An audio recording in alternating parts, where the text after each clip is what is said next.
আসসালামু আলাইকুম, সবাই কেমন আছেন? আশা করি আলহামদুলিল্লাহ সবাই ভালো আছেন। আপনাদের দোয়াতে আমিও ভালো আছি। আপনাদের সামনে আজকে আমি একটা ভিডিও নিয়ে হাজির। আর এই ভিডিওতে থাকবে আমাদের কুষ্টিয়া জেলা কুমারখালী থানায় একটি হাউস বোট তৈরি হচ্ছে। আমি হঠাৎ এটা দেখতে পাইলাম, মনে হলো যে হাউস বোটটা আপনাদের সঙ্গে একটু শেয়ার করি। আসলে এটা কেমন হচ্ছে বা কি ডেকোরেশনে হচ্ছে। এতদিন দেখছেন নৌকায় মানুষ পার হয়েছে, নৌকায় মাছ ধরছে, এখন হাউস বোটটা এখানে তৈরি হচ্ছে। সুন্দর কারুকাজ, কাঠের কারুকাজ। এই যে এখানে বেড থাকবে মানুষের ঘুমানোর জন্য, একটু রেস্ট নেওয়ার জন্য।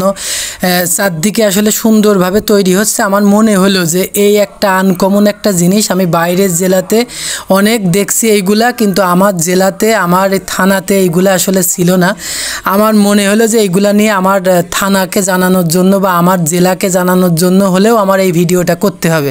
আর এখানে দুলনা দেখতে পাচ্ছেন, আমি দুলনায় বেশ মজা করছি। আমি দুলনাতে দোলু খাইছি এবং খুবই মজা করছি আর কি।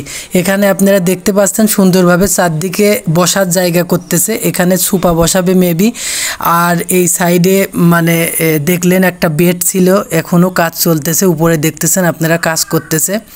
আর এটা উপরে ওঠার সিঁড়ি, সুন্দরভাবে সিঁড়ি করতেছে, সুন্দরভাবে থাক লাগে উপরে সিঁড়ি করতে, উপরে কাজ চলতেছে সুন্দরভাবে দেখতে পাচ্তেছেন। উপরে দিন রাত আর কি পরিশ্রমই বলা চলে, পরিশ্রম করে একটা হাউস বোট তৈরি করতেছে।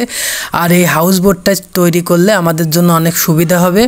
এটা হচ্ছে যত সম্ভব ওয়াশরুম মানে বাথরুমের জন্য সিমেন্টের দিয়ে পাইপ দিয়ে এখানে করা হয়েছে। মানে একটা ফ্যামিলিতে যা কিছু প্রয়োজন হয় একটা বোর্ডের মধ্যে সব কিছুই থাকবে। শুধু মানুষের একটু মানে কিছু সময় একাকিত্ব কাটানোর জন্য, একটা ফ্যামিলির সঙ্গে এই বোর্ডে পানির মধ্যে কাটানোর জন্য।